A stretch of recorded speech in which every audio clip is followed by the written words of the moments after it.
Yes, now bless now people, there's ROCKSTEADY at King of the Pit TV signing in and signing out as we've only just listened to the Athiest's second record, Unquestionable Presence.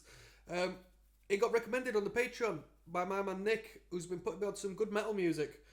Nick, what an interesting record. Where do I start? Honestly, it's unlike anything I've heard before. Jeez, like probably the furthest, the closest, should I say, I've heard in relevance to this band.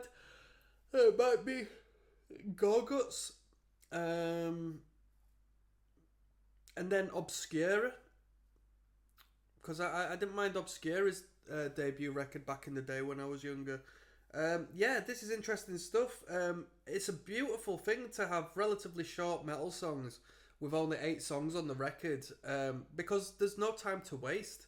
So all of the riffs and ideas and like songs are really concentrated and compact and just explosive with power and energy, and that's really cool, man.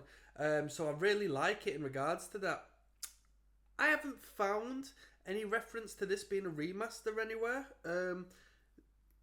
In all honesty, the tracks have been uploaded to YouTube 1 year ago, so there's room for it being a remaster, but there was no reference in like the credits and whatnot or in the song titles.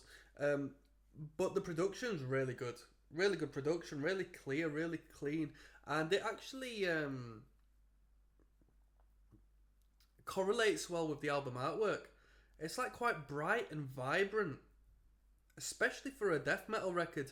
And I think, arguably a lot of that's to do with the fact they're in standard tuning as well. No need for the deep, dark, grungy sort of, frequencies that you'll be force-fed through other bands that feel that that's the only way to be heavy. So that's pretty good. I think the drummer's the best member of this band. The drummer is incredibly unique, performing beats which I've never heard in my entire life. Like it's nothing. Very experimental without detracting from, the movement of the music. The riff's really good.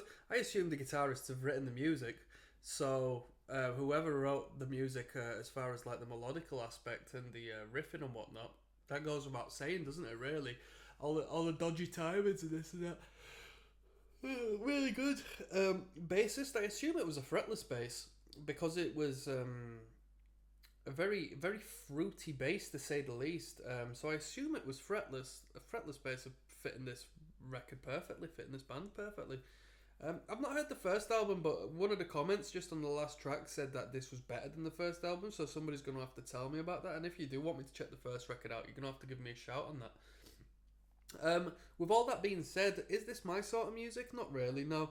I just like 4/4, straight driving, simple, primitive riffs and beats, like head smashing, caveman rhythms, to be honest with you. This is a bit too eccentric for me, a bit too loaded.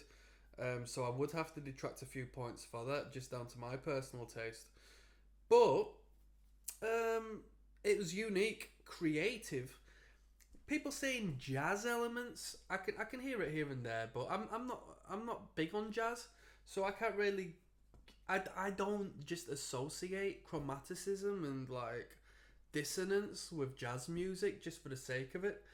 I'm a little more familiar with prog music, and so I would call it like a progressive death metal band as opposed to like a jazz infused death metal band. But that's just down to my ignorance, I think, for the most part, because people do reference them as like quite jazzy in nature. So you're gonna have to tell me on that one.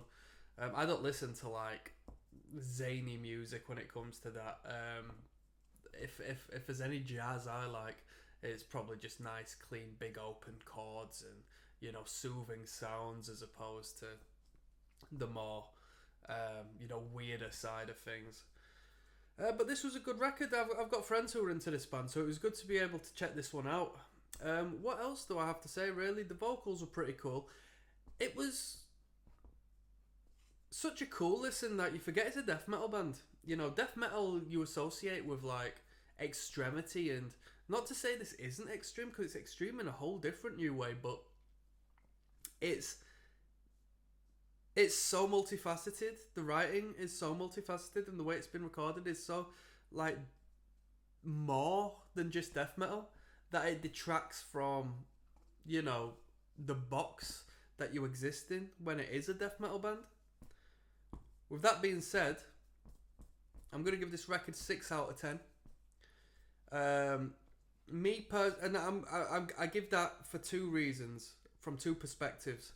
Me, 4.5 to 5 is what I'd rate it, because it's not my style. I wouldn't listen to this, but I'm gonna give it some points because I acknowledge the writing.